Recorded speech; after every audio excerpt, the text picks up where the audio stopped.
வணக்கம் நண்பர்களே, நான் ஓட்டுநர். எல்லோரும் எப்படி இருக்கீங்க? நம்ம இப்போ எங்கே இருக்கோன்னு பார்த்தீங்கன்னா, திருவனந்தபுரம் லோடு இறக்கிட்டு தென்மலை டு குளத்துப்புழை ரோட்டில் இருக்கோம். நம்ம ஒரு போன வாரமோ இல்லை அதுக்கு முன்னாடியே தெருலங்காடு பக்கத்தில் வந்து பார்த்திங்கன்னா ரப்பர் கட்டை ஏற்றிட்டு வந்த லாரியை ஒரு வீடியோ ஷார்ட்ஸ் போட்டிருந்தோம். நண்பர்கள் கேட்டிருந்தீங்க ரப்பரு அது என்ன ஏதாவது சம்மந்தமாக வீடியோ போடுங்க அப்படின்னு சொல்லி.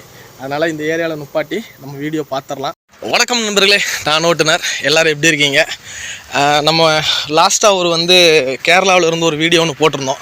இந்த ரப்பரு மரத்தை ஒரு டாட்டா எஸ் வண்டியில் ஏற்றிட்டு போனது. நண்பர்கள் கமெண்டில் கேட்டிருந்தீங்க அது என்ன மாதிரி அந்த மரம் எப்படி பால் எடுக்கிறாங்க அப்படிங்கிறது. உங்களுக்காகவே வரும்போது தோட்டத்தில் நுப்பாட்டிட்டேன்.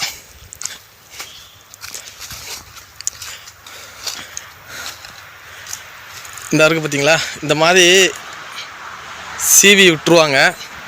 விட்டதுக்கப்புறம் இது இப்படியே நம்ம தென்னங்கல் பனங்கல் எடுக்கிறோம்ல, அந்த கான்செப்ட் தான். இப்படி வடிஞ்சு இதில் இருக்கும்.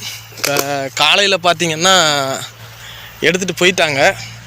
விடிய காத்தாலே எடுப்பாங்க. அந்த நம்ம ஊர் பக்கம் அந்த பூப்பறிக்க காலையிலே போவாங்கள்ல, அந்த மாதிரி. இங்கே பாருங்கள், சொட்டு சொட்டாக வடியுது பாருங்கள். அந்த மாதிரி காலையிலேயே எடுத்துருவாங்க. இந்த ஏரியாவில் இந்த வேலை ரொம்ப ஃபேமஸ்ஸு.